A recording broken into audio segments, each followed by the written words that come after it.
Life will only change when you become more committed to your dreams than you are to your comfort zone. Tilda Billy Cox. It might sound like a senseless paradox to say that the bad, or dark things about you are actually your light, or positive qualities.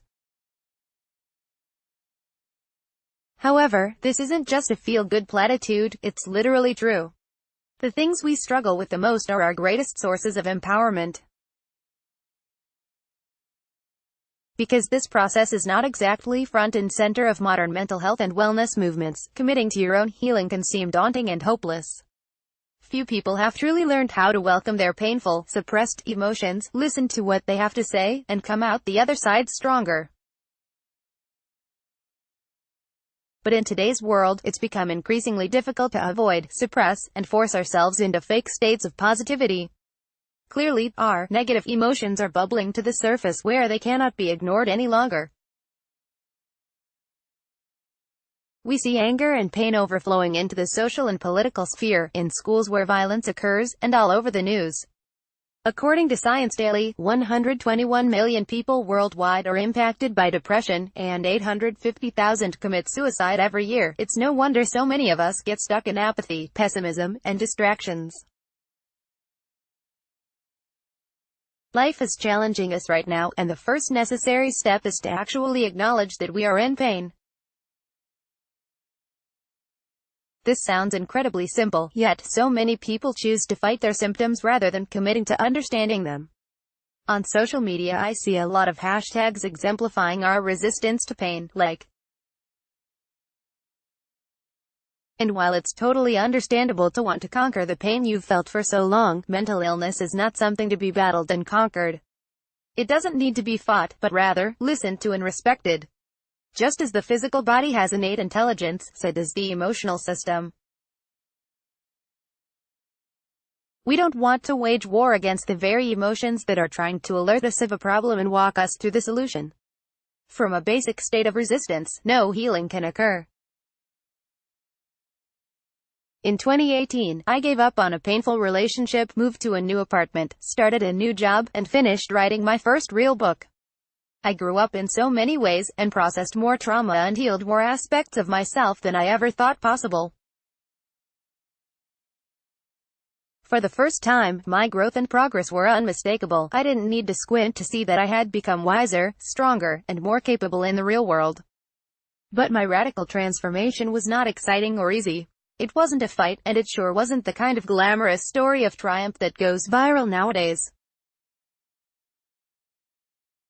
My life circumstances pushed me into a sort of hibernation, a state where I spend most of my time reading, meditating, resting, crying, and just doing whatever I had to do. This is the thing, true healing doesn't look cool. It's not a fighting and a conquering, but a softer, more intuitive process. This is why society resists it so much. True healing requires us to be counter-cultural. It requires us to be awkward, to stay in on Friday nights, to take strange trips or buy strange things that we can't quite explain to other people. Healing requires vulnerability and radical allegiance to yourself. This is why much of my healing took so long. Prior to 2018, I wasn't ready to commit to myself no matter what. I was too impressionable and willing to change for other people. The biggest lesson I learned is that my mental illness was not really illness or dysfunction at all. In truth, my emotions were messengers I had been ignoring, judging harshly, and trying to get rid of. My negative emotions were on my side, not against me. Negative emotions are not something you need to fight or fix any more than you'd need to fight or fix your immune system as it tries to ward off an infection. This is the great misunderstanding of our time. Many people never heal from mental illness because they mistake the symptoms for the problem. The symptoms are your obvious negative emotions, but the root problems are hidden. For example, you may be depressed because you don't express yourself freely. On top of this, you may have a deep-seated fear that if you express yourself, you'll be scolded. There are often several layers of negative beliefs and fears in our subconscious, or shadow, but all we ever see are the symptoms, e.g. depression, anxiety, etc. I lived much of my life trying to solve my emotions until I learned a much more effective approach, listening to my emotions. So how do we actually heal? 1. Listen to your mental illness. This is the simplest first step you can take. Every time you feel unpleasant symptoms arise, no matter what they are, make time that day to stop and listen. You can do this through a simple meditation in which you quiet your mind and let the emotions have space to express themselves. If it suits you better, you can also write all your current negative emotions on a page. There's no need to worry about any emotion besides what is activated in the moment.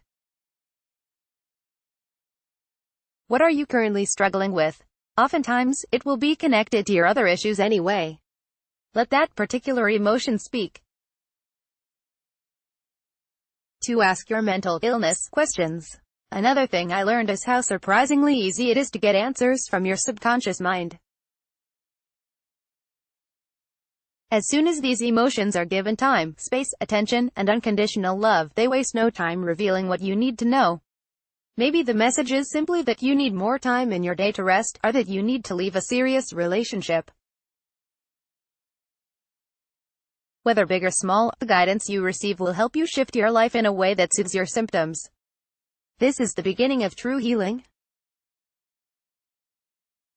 3. Practice gratitude for your symptoms.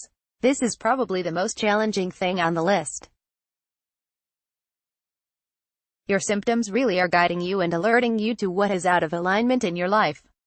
However, we've spent so much time suppressing and denying them that they've caused us significant pain. Our symptoms are like children throwing tantrums. If we don't listen, they get louder and angrier. This is why we need to make up with our symptoms just as we would with a friend with whom we had a fight. Once you literally start to notice how your symptoms are subtly guiding you towards solutions, it becomes much easier to feel grateful for them and trust them. This step took me a bit of practice, but over time I found that I could have gratitude for my symptoms without any effort or forcing. 4. Commit to the long haul. At first this may seem discouraging. But when I look back, I see that most